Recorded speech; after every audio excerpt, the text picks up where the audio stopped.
ব্যাপার তোমার? হ্যাঁ, সেই 2 ঘন্টা ধরে ফোন করেই যাচ্ছি, ফোনটা তুলছো না। আর এখানে আমি 10টা থেকে এসে দাঁড়িয়ে আছি, এখন 11টা 5 বাজে।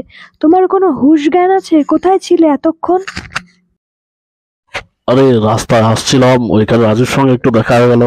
অনেকক্ষণ ধরে রাজুর সঙ্গে একটু গল্প করলাম, তাই লেট হয়ে গেল। ও, আর তুমি যে আমাকে ফোন করছিলে, আমার ফোনটা তো সাইলেন্স ছিল গো, একদম দেখতে পাইনি। তাই হয়তো তোমার ফোনটা আমি রিসিভও করতে পারিনি। তো যা আছে আছে, ছাড়ো এখন, চলো ওদিকটা তাহলে বসা যাক।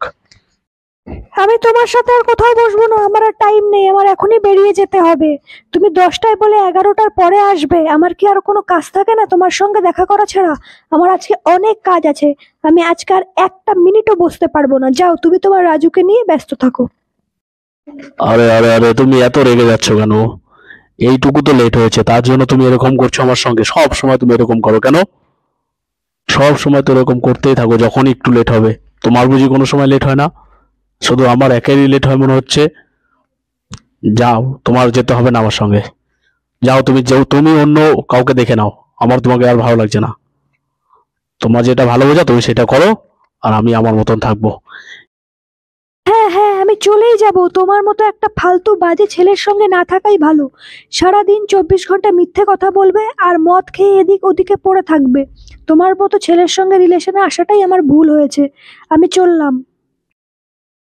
আরে রাজু, একটু পিস্তলটা কেমন হয়েছে? আরে কি হয়েছে হঠাৎ তুই এত পিস্তল কিনেছিস কেন? এই পিস্তলটা দিয়ে তুই কি করবি? আর বলিস না, ওই একটা ফালতু মেয়ের প্রেমে পড়েছিলাম, একদম জ্বালিয়ে পড়ে শেষ করে দিল। আরে একটু বন্ধুর সঙ্গে মেশা যাবে না, একটু কথা বলা যাবে না, একটু ড্রিঙ্ক করবো সেইটা বন্ধ করতে দেবে না। কেন রে, আমি কি ওর গোলাম হয়ে থাকবো নাকি? হ্যাঁ, বল, এই মেয়ের সঙ্গে থাকা যায়? আজকে ওই শালাকে আমি শেষ করব, ছাড়বো না আমি ওকে, একদম খুন করে দেবো। আমাকে ছেড়ে অন্য ছেলের সঙ্গে ঢলাঢলি, দাঁড়া, ওকে আজকেই খুন করবো আমি। আরে ভাই, তোর সঙ্গে ঝামেলা হয়েছে, আমারও পূজার সঙ্গে ঝামেলা হয়েছে, কিন্তু দেখ একটা মেয়ের জন্য এসব করে কি লাভ আছে? ভাই আমরা ছেলে মানুষ, সোনার আংটি দেখা হলেও ভালো। একটা ছাড়বো আর একটা ধরবো, বেকার বেকার এই খুন করবি, মার্ডার করবি, তারপরে জেলে থাকতে হবে। কি দরকার? এত সুন্দর লাইফটাকে আমাদের নিজের মতন ভাবে বাঁচি না? চল দুজন মিলে মদ খাবো, গাঁজা খাবো, সিগারেট বিড়ি খাবো, পুরো মজা হবে একদম। আরে দেখ, নাম না নিতে নিতেই ফোন চলে আসছে। কেমন রাগ ধরে বল, দাঁড়া একটু কথা বলে আসছি, দেখি কি বলে আবার এই মেয়েটা। আমারও জীবনটাকে পুরো শেষ করে দিল, জ্বলিয়ে পুড়িয়ে একদম। হ্যালো, হ্যাঁ বলো, কি হয়েছে?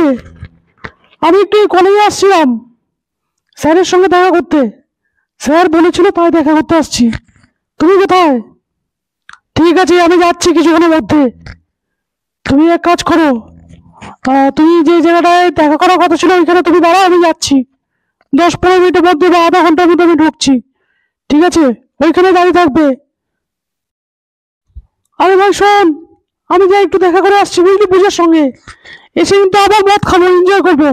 তুই আবার কোথাও চলে যাস না, আর ফোনটা করলে ফোনটা রিসিভ করিস। হ্যাঁ বলো পূজা, কেমন আছো? আর কলেজে এত কাজ ছিল, এত কাজ করতে ভালো লাগে না, ভাবছি তোমার সঙ্গে একটু দেখা করবো, তাও হবে না। এইটুকু দেখা করলাম কোনো রকমে, কিন্তু কি বলতো, আমাকে আবার ফিরে যেতে হবে জানো। আমি তোমার সঙ্গে অনেক টাইম কাটাতে চাই, কিন্তু আমার না একদম ভালো লাগে না জানো তো, এদিক ওদিক খালি দৌড়তে হয়।